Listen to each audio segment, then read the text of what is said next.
Breaking, country drops, leaflets from the sky, look what they say.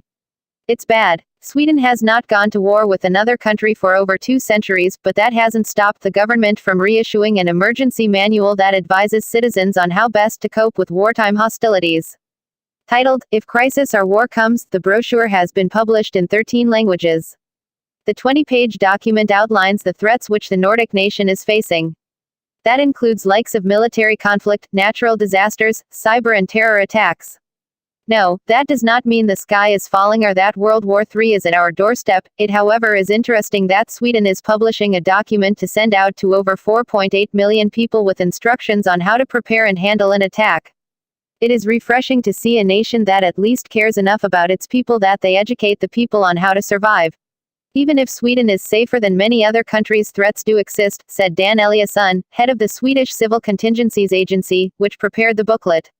It's important that everyone has knowledge of what can threaten us so we can prepare in case something serious occurs, he told a news conference in Stockholm.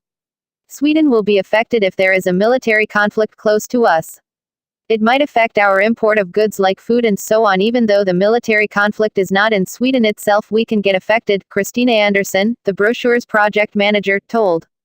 On Monday, Prime Minister Stefan Löfven and Sweden's King Carl XVI Gustaf announced the first creation of a Swedish regiment since World War II, located on the island in a clear signal of Stockholm's priorities. We're showing that we have military muscles, Löfven was quoted as saying by the Daily Aftonbladet.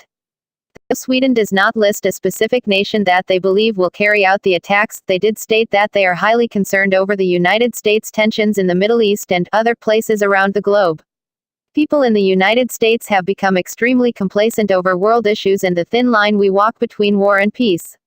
Under a section called Home Preparedness Tips, there is an eclectic list of some of the key items it says every household should have access to.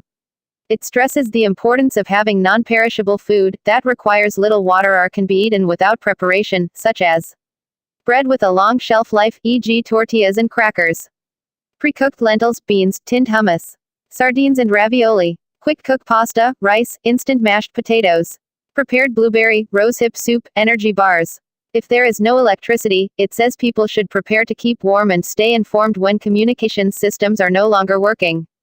Households can do so by having woolen clothes, sleeping bags, candles and tea lights, a radio powered by batteries, solar cells or winding, a list of important telephone numbers, a mobile phone charger that works in the car. The point of all of this is that it is far better to be prepared than to be caught in the open with nothing.